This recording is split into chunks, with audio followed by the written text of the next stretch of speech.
Ассаламу алейкум ва рахматуллахи ва баракату, хөрмәтле телевизор караучылар. Эфирда имамның сарык тапшыруы. Әгәр сез белмәсәгез, белгәннәрдән сорагыз диелә. Әл-Анбия сүрәсенең 7-нче аятында.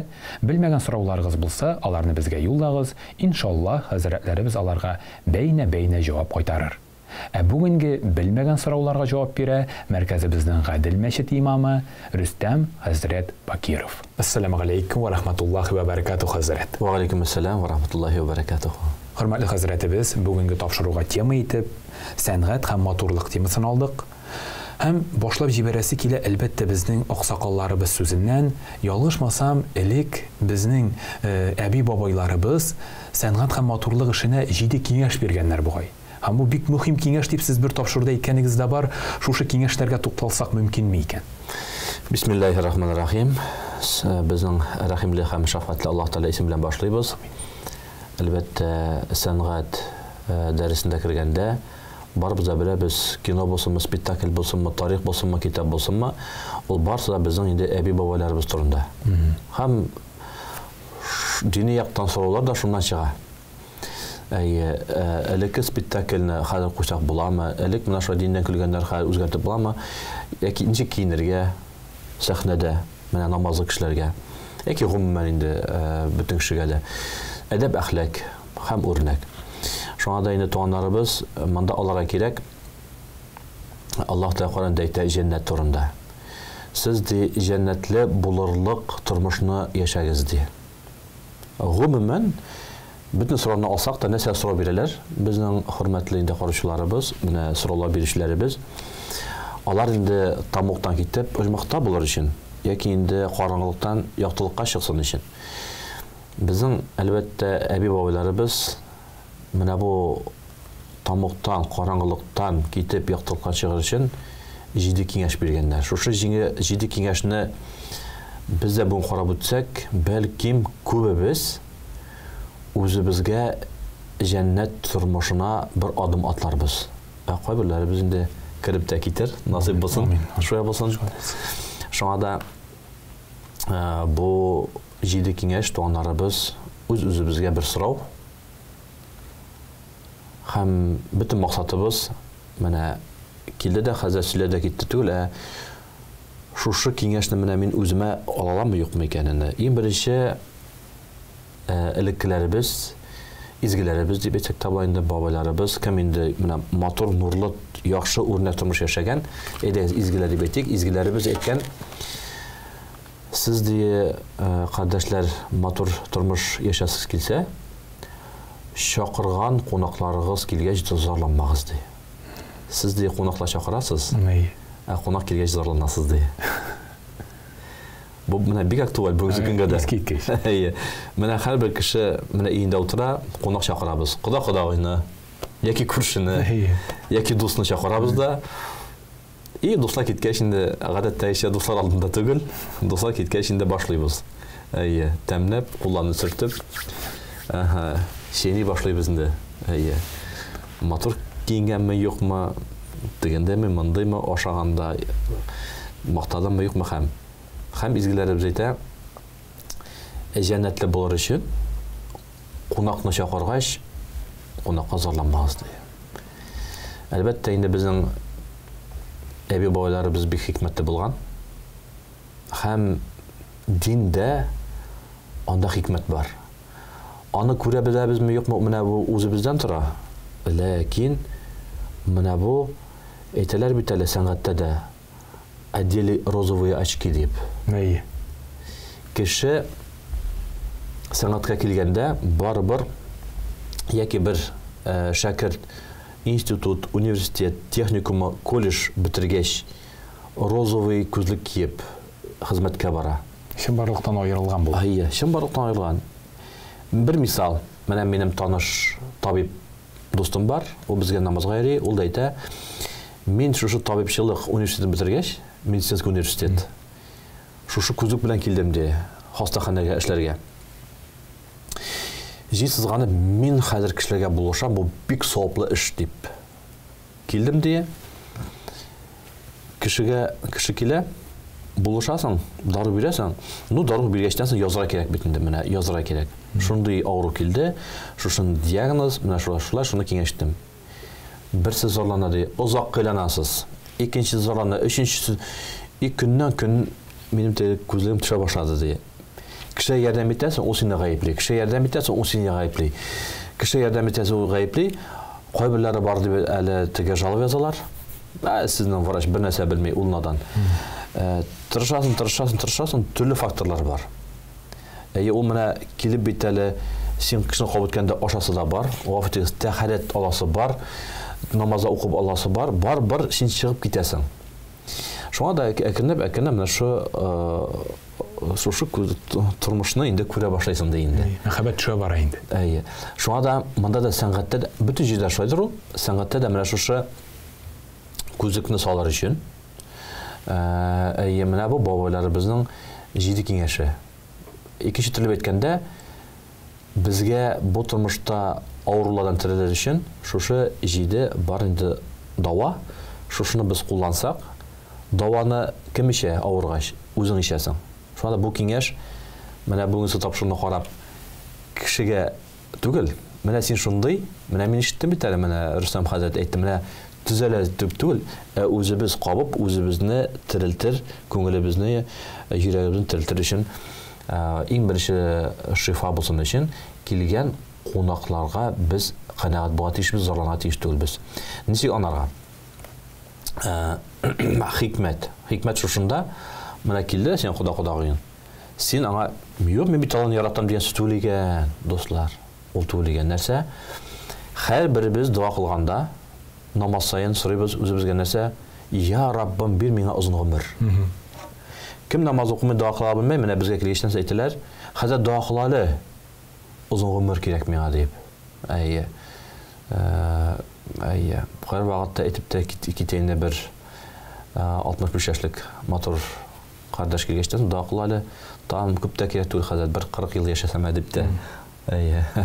Дуа кылдырышалар бар. Дуа кылгач озын гомер дип. Ул гомернең озынлыгы белән килә авыру, аның белән килә хәтер бетү, аның белән килә хөрмәт бетү. Менә бу кунакларга килә бит. Ул ала бергә киләләр озын гомер белән. Без теге озын гомерне сорадык, кунакны чакырдык. Кунак килгәч, кунакка зарлана башлыйбыз. Һәм элеккеләр әйтә, менә шушы кунакларга зарланмасаң, җәннәткә керәсең. Зарлансаң, җәннәткә керә алмыйсың. Нәрсә дигән сүз? Озын гомер белән инде менә күргән бар, кеше гомер буе кайдыр хезмәт итә.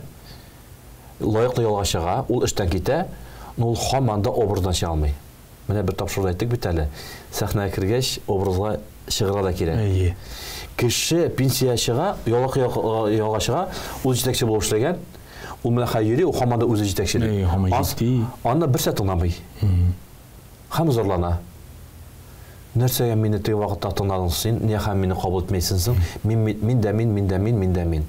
Шуңа да гафу ит, син озын гомер сорадың, аның белән барса килә, барса шунда. Авырлык була инде, зарланма. Исемнәр оныта башлыйсың, зарланма. Авторитетың бетә, зарланма. Авторитетны сиңа, значит, куркып синнән эшләгәннәр. Син яратып, һәм син яратсалар, авторитет гафутиз бетмей. Мәсәлән, менә үземнең дә инде укыткан дингә менә сабаклар бирүче Габдулла хәзрәт. Ул инде пенсия булганда хөрмәт итте бөтен халык. Ул пенсия чыккачтан соң хөрмәт иттеләр. Актык сулышка хәтлек. Ул җума көнендә, җума намазында мәчеткә килеп тәһарәт алганда җан тәслим кылды. Менә шушында менә тормышы матур булды, китүе дә матур булды, узату да матур булды. Менә нәрсәгә? Ул чөнки кешене куркытмады. Ул динне яратты, үзе яратты, һәм динне яратып халыкка җиткезде. Менә бу вакытта син эштәме, юкмы, сине халык ярата. Син эштә булганда хөрмәт итәләр, эштән соң сине кешегә санамыйлар, ул монда инде курку белән. Шуңа да инде бер хикмәт, менә шушы галимнәребез элекләп әйтә, кунак чакырасың дигән, Қонақлардан зарланма. Зарланасың, сен жәннәткә кіріп булмай. Шуңа туганнарыбыз бер киңәшебез ул шушындай. Һәм икенче төрле галимнәр белә тагында эшкә кирсәң, кемнедер булса рәнҗетсәң, сине дә кемдер булса рәнҗетә. Бумеранг әйләнеп кайтаймы? Чөнки син бу дөньяга җибәрдең бер негатив, бер әшәкелек. Син Аллаһ Тәгалә әйтә бит инде. Син менә нәрсә булса авырлык килсә, Коръәндә әйт бар бит. Нәрсәгә миңа зарланасың? Үзенең кулың белән эшләгән әшәкелегең өчен, үзенең телең белән кемне рәҗеткән өчен, һәм үзенең начар ниятең өчен. Барса килә әйләнеп кайта. Син шушы кунакны чакырдың, ул кунак сиңа әйләнеп кайта. Әйләнеп кайткач, акыллы кеше тәүбә килеп гафу үтенеп, ана инде аңнап алып бүтән эшләми. Әгәр дә гыйлемең булмаса, акылың булмаса, син һаман да гомер буе теге кунакны чакырган белмисең. Һаман да сүгеп ул әшәке шулай итте, мине рәнҗетте дип инде төзәлмәйбез. Безнең бу дөньяда максатыбыз тизрәк төзәлеп калырга. Бу беренче шифа туганнарыбыз. Күтәрү бик авыр. Моны үзебезгә шушы дарун кабып терелергә, дару бит ул әче, безгә гел тәмле кирәк бит. Ләкин без аны күтәрә алсак, без инде терелеп итә алабыз. Икенчесен инде галимнәребез әйтә, ул да булса барсында аңлаган кеше генә кешене гаепләмәенчә яши. Барсында аңласак кына без инде кешедән гаеп тапмаячакбыз. Безнең инде бөтен ниятебез, туганнарыбыз, шуның хәтлек дәрәҗәгә җитәргә, бер кешене гаепләмәенчә яши башларга. Менә бу тормышта яшәгәндә берсен дә гаепләмәенчә яши башласак, белеп тор, син динне дөрес аңлагансың. Хәзрәт, ялгышмасам, психологиядә дә иң җиңел алым кешегә үпкәләп кую. Үпкәләү формасы астында яшәү кешегә җиңел. Ә менә үпкәләмәс өчен күп белергә кирәк, һәм барсында аңларга кирәк, һәм кешегә үпкәләмәскә өйрәнергә кирәк. Бу да шушы кагыйдәгә барып тоташа бугай безнең психологиябезне. Шуңа да менә Аллаһ рәхмәтләре булсын Хозур телевидениесына, сезнең хезмәт сезгә инде менә бар бөтен коллективка әйтәсем килә әле бездән тыш әле монда экран тиякта күпме кеше эшли. Уйлап карагыз, безнең мәркәзебездә, безнең җөмһүриятебездә Хозур каналы хәләл дин турында сорауга җавап нәрсәгә? Менә шушы юлдан барып, дәрәҗәгә ирешеп, динне дөрес аңлар өчен. Менә бу тапшыру булмаса каян ишетер идек? Шулай бит инде. Әлбәттә безнең мәчет мәхәлләгә анда 500 кешене килсә, менә монда безнең күп. Шуңа да барсына да рәхмәт, сезгә дә һәм оештыручыларыбызга да, безнең мөфтиятебезгә дә, хәзрәтләребезгә дә, мөфти хәзрәтләребезгә барсына да рәхмәтләребезне әйтәбез. Һәм менә шуны аңлагач кына безнең бөтен сораулар бетә. Нәрсә дигән сүз? Аның өчен бик күп факторлар без күрә белергә тиешбез. Без күргәнне әле аңлый белергә тиешбез. Әлбәттә инде Аллаһ та Коръәндә мисал китерәч кенә biz anaganны, biz də indi şuшы asılға qaytırбыз, һәм әйтербез. Ир белән хатын яңа фатирга күчә. Яңа квартирага алдылар. Бөтен бер ташыдылар. Балкон зур иркен. Аллага шөкер. Һәм инде яра иртәгә бөтен тузан сөртербез дә җыштыра башлабыз. Бүгенгә самый главный ташы битердек. Газелдәме, машинаданмы барсын апны битердек. Әйдә ятып йоклайбыз, чәйшәбез дә дип әйтә дә, хатыны инде карый анда бит бер-берне күрәсең балконнан инде. Күрше хатыны инде кер элә. Һәм әйтә, үзе чәйшә, ирен әйтә, кара әле дип безнең квартира конечно әйбәт, но күршеләр бик әйбәт түгел икән. Ялкаулар икән. Пычраклар икән. Нәрсәгә? Менә бит күрше хатыны күрмәйсез, менә балконнан кара әле кер элә, керендәге таплап бетмәгән ди. Әйе. Ятып йоклары иртән тора, ире иртәрәк тора инде, һәм инде хатын тору тора, иң башта инде балаларына карамай, иренә карамай, тик күршесенә карый. Без бит тоже үзебездән көйгә тора. Кара син хатының иреңә, кара син балаңа, кара син идәнеңә, кара син күзгән үзеңә, юк, күршегә карый, караса теге инде кере чипчисты аппак. Ирен әйтә, нәрсәсе бу нинди могҗиза. Менә киченәк битнең исендәме сөйләшеп яттык, пычрак кер элде тапылды ди. Бүген чипчи табылды дигәч, ире әйтә, хатыным бәгәрем моторым ди. Мин иртән тораш иң беренче үзебезнең тәрәзәне юып чыктым бит ди. теге таплар булган дигән тәрәзәсендә. Үзенең тәрәзәсе пешрәк булган. Менә хикмәт. Кешенең кире чиста булган, үзенеке пешрәк булган. Шуңа да нәрсәгә шулай дип әйтәбез? Күп әйберне аңламыйбыз. Күп әйберне аңламагачтан соң, мәсәлән, инде бөтен җавапны үзеңнән кара кирәк. Мәсәлән, иң беренче кагыйдә барсы да синдә бит. Менә беренче син нәрсә кеше тикшерәсең? Нәрсә син күрше кирәк? Ну, син күршене кара, ярдәм итә кирәкме? Ну, аның кирен эзләмә инде син, пешрәкне тырнак астыннан инде. Нәрсә булып чыга? Үзләренең әле тәрәзәләре тузанлы булган, пешрәк булган инде. Бу нәрсә дигән сүз галимнәр без әйтә. Бер хикмәт бар бит. Мәдрәсәдә бу безгә кагыла инде. Бу бөтен кешегә. Ну, әйдәгез әйтик, шындырсын. Дин әһләренә кагыла. Әйдә менә шындырсын әйе. Ул бит әле дингә мәшкә килмәгән кешеләр бик рәхәт сөйләү алага инде бәя бирү. Әйдә менә без имамнарга кагыла, әйдә без абыстайларга кагыла. Әйдә мәшкә ничә ел йөргән, хаҗга барган кешеләргә. Әйдә менә шушы укытучы мәдрәсәдә 5 ел шәкертләрне укыта. Нәрсәгә? Әдәп әхлакка. 5 елдан соң имтихан ала, билге куя кирәк бит инде. Бер имтихан була бит инде. Аппак биттә кара нукта. Аппак бит ала. Укытучы кара нукта куя, һәм әйтә шәкертләргә: "Нәрсә күрәсез?" Барсы әйтә инде кара нукта күрәбез. Берсе әйтә инде өстәрәк, берсе әйтә астарак, берсе әйтә уртада, берсе әйтә уң яктарак, берсе әйтә юк, сулдарак бу, менә кара нукта инде. Һәм укытучы әйтә: "Сез дә имтиханны бирә алмадыгыз" ди. Нәрсәгә? Берегез дә бер сүз әйтмәгез ак бит турында ди. Барыгыз да теге кара нуктаны ди, эзләдегез, күрдегез, таптыгыз ди. Нәрсә мондан алып була? Без дә җәмгыятькә, кешегә, ир-хатынга, хатын иргә, дустыбызга, туганыбызга, дини кеше динсез кешегә, динсез кеше дини кешегә караганда нәрсә күрәбез? Кара нокта күрсәк, әле безгә бик ерак икән әле яхшылыкка. Акны күрсәк, менә ул вакытта шатлансак була. Чөнки без барыбыз да беләбез, кимчилексез кеше юк. Аллаһ Тәгалә дөньяда ди гынахсыз кеше калса, мин аны бетереп, кире гынахлы кеше яратырым ди. Мин ди тәүбә итүчеләрне яратам ди. Әйтеге гафурлыкны танып, туктатучы. Ну, аның өчен инде бер кимчилек тә була кирәк аны инде. Эшләр кирәк дип түгел, ул бездә җитәрлек. Һәм аны тыштан зәркә түгел, үзебездән эзләр кирәк инде. Һәм без беләбез, начарлыкны кем күрә? Начар кеше гафу итегез. Яхшылыкны кем күрә? Яхшы кеше.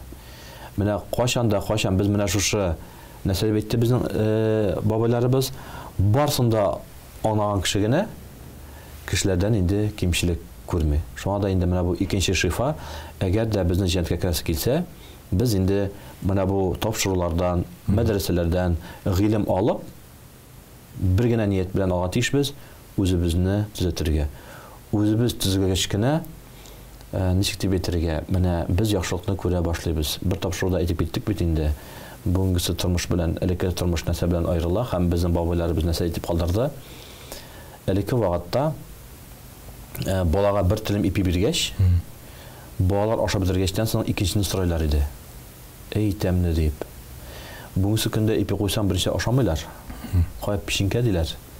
Кая киндер сюрприз, кая сникерс диләр инде, гафу итегез. Һәм әйтәләр, ризыкны хәзер халык бүлә башлады. Бу тәмсез, бу тәмле. Ризыкны ашай да бу бия бирә. Бу на четверку только. Ашай да, бу на тройку только инде. Аллаһ та рәхмәтендә булсын андый кешеләр инде. Ләкин элекке бабайларыбыз әбиләребез әйтә, кеше аш булса, ризыкка бия биреп утырмый. Килә дә, бисмиллаһын әйтә дә, ашый да, ашаачтан соң рәхмәт итә Аллаһ Тәгаләгә, пешергән газиз әнисенә яки хатынына, һәм кире эшләшеп китә. Яки бу кеше аш түгел, яки аның эше юк. Ике генә әйбер. Син аш булсаң, эш булсаң, ризыкка бия биреп утырмыйсың. Тәмле, тәмсез, ашады, ашамады. Значит, синең яки эшең юк, яки инде син инде аш түгел. аш кеше бөтен ебене кырып сыбырып, әле теге ипи белән менә булай итеп чип-чист итеп теге юасы да калмый әле ул кашыкны да, ул инде тарелканы да инде. Шуңа да менә элеккеләрнең әйберләре монда инде бөтен ебене аңларга безгә Аллаһтан насыйп итсен. Бисмиллаһир-рахманир-рахим. Хәзер сезнең белән күчәбез 3нче киңәшкә. Ул да булса инде элекке безнең әби-бабайларыбыз шулай яшәгән, һәм безгә әйтеп калдырган, һәм алар әйткәннәр, сүз белән кеше үпкәләткәнче телсез булсам иде. Кирәк бит инде.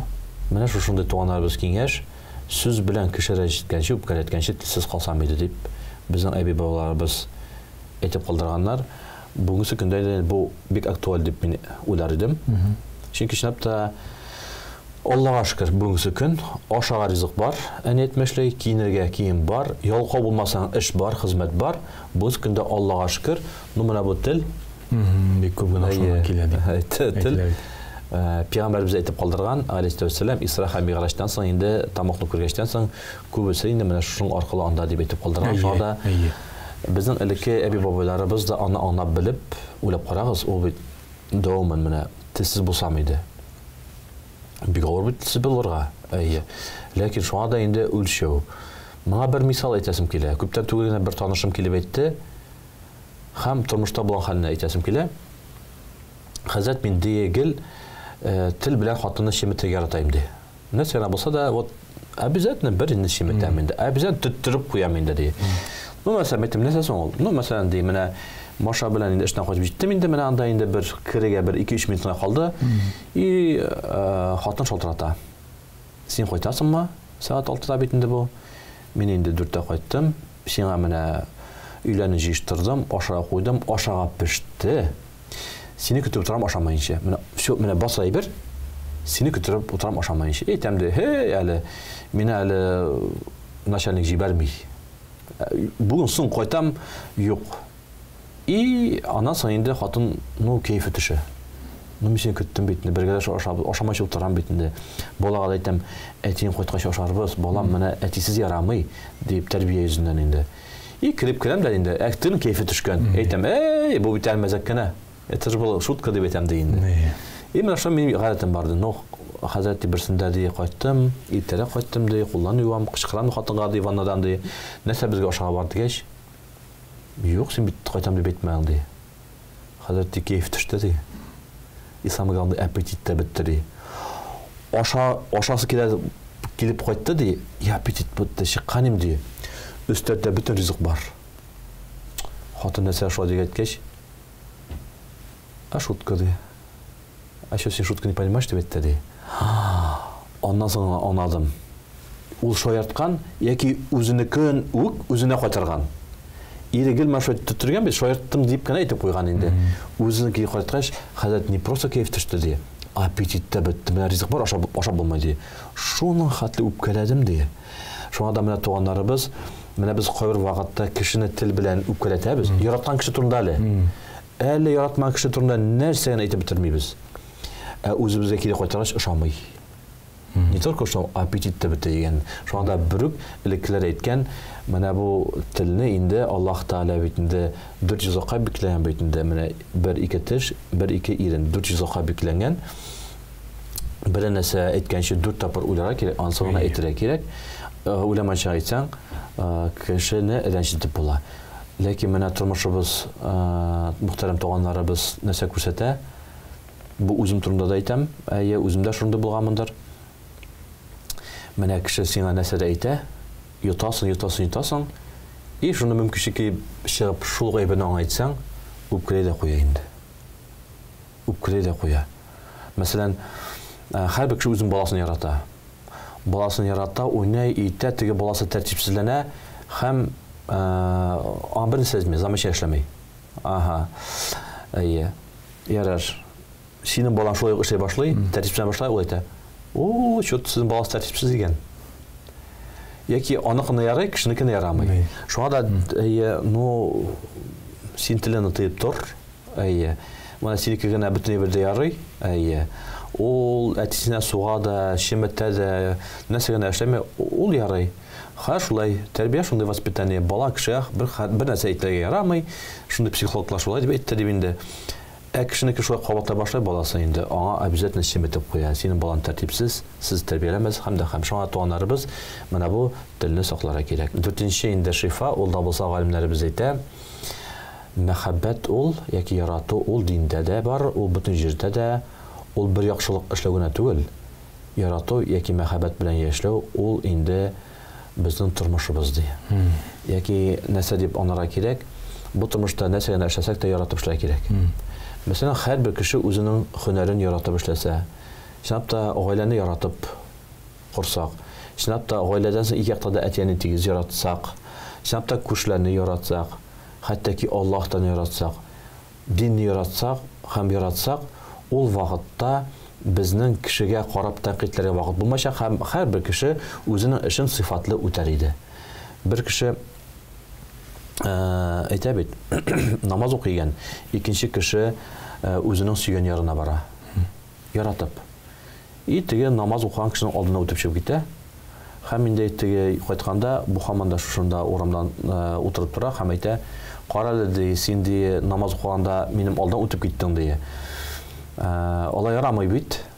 Теге кеше дә гафу итегез инде ди. Ну бер сорау бар. Менә мин чынлап әйтәм ди, күрмәдем сезне ди. Чөнки мин мәхәббәтем кырына бардым ди. Менә син нәрсә ярасаң, тирә-яктан карамайсың бит инде. Әйе. Бирәктә кимчелекләрен. Сез ди Аллаһтан яратмайчы намаз укыйсызмы ди. Нәрсәгә? Сез бит намазда Аллаһ белән сөйләшәсез. Сез шу вакытта ничек тирә-якны күрә алдыгыз ди. Шуңа да инде без намазны яратып укысак, үтәме кеше үтмәйме игътибар итмәйбез. Уразаны тотсак, изгелек эшләсәк, без кешенең кимчелегенә күрә вакыт юк инде. Күрәбез дигән әле без әле менә шушы мәхәббәткә барып җитмәгәнбез. Дөрес аңлагыз, бу теге җинси мөнәсәбәт мәхәббәт дигән сүз түгел. Бу мәхәббәт өчен мәхәббәт турында сүз бара. Шуңда элеккеләр безнең яратып ашаганда да ипи кисәгән. Бер телем ипине яратып ашаганнар. Илаһи мәхәббәт дигән төшенчә бар бит хәзрәт. Менә шушы яки ала беләсезме, менә элеккеләр ничә ашаган. Бер телем ипине алганнар да бисмилла дип сындыргачтан соң. Рәхмәт я Раббым, бу ипине кемдер бит утырткан бу бодайны. Аны бит инде эшкәрткәннәр. Анда я Раббым, син күпме кояш бирдең, җирдәге элемтәләр бирдең. Анда син җил белән кудырдың. Анда син һава бирдең. Моны безнең әти-әниләр бит инде урдылар, тегермәдән чыгардылар. Я Раббым, алтын бәясе менә дип бисмилла дип кабатларга булганда бер телем ипин. Бүтән әйберне яратып эшләгәчтән соң алар озын гомерне, сау-сәламәт, анда бит хастахана булмаган, сау-сәламәт булып яшәгәннәр, бәхетле киткәннәр һәм инде менә шушы дәрәҗәгә ирешкәннәр. 5нче киңәшне әйтәләр безнең изгеләребез, ул да булса Аллаһ Таала юлында йөрәк белән үсү бар. Аллаһ Таала юлында йөрәк белән бару бар дип әйткәннәр. Һәм инде дәлил китерәләр. Аллаһ Таала изгеләр безнең инде әби бабаларыбыз бисмиллаһир-рахим. Аллаһ та Коръәндә әйтә: "Илля ман аталлаһа биқалби салим", һәм Хаҗ сүрәсендә: "Лахум кулубун яқилуна бихади". Шуңа туганнарыбыз һәрбер аятны, һәрбер тормышыбызда адымны без йөрәк аркылы үткәрергә тиешбез. Чөнки Аллаһ Таала әйтә: "Сез миңа әйләнеп кайткачтан соң, миңа сәламәт йөрәк белән кайтыгыз" ди. Безнең инде менә шушы нәрсә генә булса да инде һәрбер әйберне йөрәк аркылы үткәрә. Мәсәлән, инде закат яки садака. Менә биргәндә сез үзегезне икенче якка куеп йөрәк янына үткәрсәгез, икенче төрле бирәбез инде. Икенче төрле карыйбыз. Нәрсә генә булсак та инде менә йөрәк аркылы инде үткәрсәк гаилә мәсьәләсен, яки әти-әни мәсьәләсен, яки туганчылык, яки дуслык мәсьәләсен, без барыбер менә һәрбер адымыбыз безнең җиңел булачак. Авыр булмаячак. Менә әйтәләр бит, нәрсә иртәнге намазга тору авыр ди. Иртән аэропортка инде теге ялтыя барганда җиңелгә торыла ди. Бәлким карга кирәк. Ялтыя син нарак яратасыңдыр. Шуңа да менә бу барса үзебезгә үчәп карыйбыз. Ярату булса, иртәнге намазга туры булсынмы, ятимнәрне күрә белү булсынмы, аларга ярдәм итү булсынмы, һәм бүтән әйберне дә без инде җиңел генә эшләячәкбез. Безнең һәм тормышыбыз җиңел барачак, авыр бармаячак. Һәм инде 6нчы киңәш безгә борынгы әби бабаларыбыз бирәчәкләр. Чын пычраклыкны сез тышкы яктан түгел ди, үзегездән эзләгез ди. шәкертләр сорау биргәннәр, үзебездән нәрсә эзләргә дигәч, үзегездә эзләгез, сездә көнчелек юкмы һәм ашу юкмы дия. Ниса сүрәсенең 54-нче аятында Аллаһ Тәгалә әйтә: Бисмиллаһир-рахманир-рахим. Әм яхсудуна ан-наса ала ма атахумуллаху мин фадлихи дия. Көнчелек һәм ашу булмасын өчен Аллаһ та Коръәндә әйтә: Мин ди һәр кешегә үземнең фазилатымнан өлеш чыгарып бирдем дия. Гадәттәгечә ашу һәм көнчелек нәрсә чыга? Кеше матур булса, кеше шибәр булса, мәсәлән, менә кемдер менә телевидениедә хезмәт итә, кемдер итә алмый. Ул нәрсә хәсәтләнә? Нәрсәгә аны ашу чыга? Җине кытыра дип әйтәбез инде. Менә ул шулай, менә шулай, менә шулай. Яки кешенең матурлыгына, яки кешенең байлыгына. Кара әле, теге мәчетнең хәзрәте бит машинада йөри. Әйе. Яки инде авылдагы бер кеше байып китте, бетте инде ул. Бөтен кеше аны кандай елмая, как бурла. Шереп бай урлашты, точно знаю. Вот. Күрмәсә дә ул менә точно менә. Әйе. Ну син иманлы булсаң, син үзеңне мин мөселман дип әйтсәң, Аллаһ теләйтә. Мин кешегә байлыкны да, кешегә дәрәҗәне дә, кешегә матурлыкны үземнең фазилатымнан бирә. Син кемгә ачуланасың? Аллаһ Тәгаләгә. Син Аллаһ Тәгаләгә ачуланып, ничек җәннәткә керә аласың? Нәрсә эшләргә кирәк? Хөсетлек булмасын өчен, ачылмасын өчен үзеңә кара кирәк. Әйе. Мин нәрсә эшләдем соң әле? Әйе. Спорт белән шөгыльләнәмме? Өч җирдә хезмәт итәмме? Һәм диксиң әйбәтме? Һәм тырыштыммы? Менә карасаң, әле эшләмәгән. Үз өстендә эшләргә кирәк. Менә үз өстендә эшләгәч, үзеңдә генә эзләнсәң, син бөтен сорауга җавап табасың да, син җәннәтле буласың. Һәм 7-нче шифаны биреп, без инде шушы киңәшләрне куллансак, Аллаһ рәхмәтләре белән, иншалла дип әйтәбез, Аллаһ рәхмәте белән җәннәттә булабыз. Элек изгеләр әйтә, шайтанны да син ди, әллә каян читтән эзләмә ди. Шайтанны ди үзеннән эзлә ди. Табарсың ди. Шуның белән инде иншалла дua кылганчы мисалына китерәм. Элекке вакытта бу авылда булган хәл дип сөйлиләр. Җәй көне булгандыр инде, җәй көне көтүче абит инде хатыны уята ирен. Әйдә тор ди, көтүче арасы бар ди. Әйдә ди, тор, көтүче арасы бар ди. Әйе. Бу турмы инде. Әйдә тор, азан булды, итәнге намазны укысы бар ди. Бу турмы инде. Ну хатыны тора, Аллаһа шөкер, сыйырны сава, сыйырны көтүгә чыгар җибәрә, тәһарәт алып намазларны укый, теге авыл сөтеннән, авыл йомыркасыннан коймак пешерә башлый. Өйдә битне элек исегездә булса инде миш өйдә битне. Итәмле ишчәгә эпи пешерсәң, коймак пешерсәң, әйе, менә хәзер дә искә төшә теге ашасыга килеп китте сагынып инде. Караса ире турып торган. Итәнге намазга тормады, сыйыр куырга тормады. Кыйма шишиккаш турып торган. Хатын әйтә, ну ирем, нәрсәсен бу инде ди. Син итәнге намазга тормадың инде, сыйырны узатырга көтүгә чыга тормадың. Бу нәрсәсен дигәч, хатын менә ышанасыңмы юкмы, шайтан кытыртты дип әйтә бит инде. Һәм теге миш артына шайтанга башын тыгып, алдама инде абзый дип әйтә. Мин үзем әлегә уяндым дип әйткән. Шуңа да инде галимнәребез әйтә, нәрсәдә килеп чыкмаса, шайтанга гаепләмәгез, үзегездә гаеп. Барбы шундый төрле кешеләр дә яхшылык эшләгәч, мин эшләдем дия. Начар эшләде, шайтан кытыртты. Теге ярай да шайтан бар да сылтарга инде. Шуңа да җаваплылыкны бүтән кешегә түгел, хәтта шайтанга да йөкләмәсәң, үзеңә алсаң, һәм үз өстендә эшләсәң, Коръән ятлай алмадым, дуа ятлай алмадым. Менә Коръән укырга бүген дуа кылырга вакыт җитмәде. Шайтан инде менә гаепле дип утырмасак, үз өстебезгә алсак җаваплыкны, безнең инде элекке әби бабайларыбыз әйтә, бу дөньяда да, ахирәттә дә җәннәтле булырсыз ди иншалла. Шуңа да иң башта инде бу үземә ышанга һәм үз аркылы үткәреп чыкканга гына шушы киңәшне сезгә бирдем. Һәм бөтен инде ниятләрем шушы киңәшне үзебездә куллансак иде, без инде бу тормышта бәхетле булып, ахирәттә дә оҗмаклы булачакбыз, Алла бирсә. Хәзрәт, шушы киңәшләргә дуа да кылып куйык. Ашы булмасам, хәзрәт. Әйдәгез. Аллаһумма салли ала сайидина Мухаммад ва ала али Мухаммад. Я Раббым, үзеңә рәхмәт шөкер мактауларыбыз, сөйкле һәм яраткан пәйгамбәрбез Мөхәммәдкә галейһиссәлату вассалам салаватларыбыз. Я Раббым, шушы динебезне дөрес аңларга, дөрес дип яшәргә, үзеңне яратырга һәм үзең яраткан бөтен мәхлукатларны һәм бөтен җан ияләрен һәм барысын да яратырга безгә олы ихластан йөрәк бирсәң иде, үзебездә эшләргә хәерле шушындый гыйлемнәр бирсәң иде, үзең киң фазл рәхмәтләрен белән шушы гыйлемне аңлап һәм дөрес дип таратырга, шушы хузур телевидениесына һәм дә инде шушы безнең яратмазлан бөтен хезмәткәрләргә дә исәнлек, саулык, бәхет, тауфик, хәйр-сихамәт биреп, караучыларыбыз киләчәктә дә шундый матур сораулар биреп, үзләребез шушы сорауларга җавапны кайтарып, шушы киңәшләр белән үзебез эшләргә һәм шушы киңәшләр аркылы бүтән безнең кардәшләребезгә бәхет юлы ачуга сәбәпче булган барсына да рәхмәтләребезне әйтеп, барыбызга да ике дөнья бәхете, ике дөнья рәхәте, ике дөнья нимәтләре белән нимәтләндерсәң иде. Раббана атина фид дунья хасанатан ва фил ахирати хасанатан ва қина азабан нар ва хшурна яумал қиямати мa'al абрар би рахматика я архамур рахимин. Аллаһу акбар.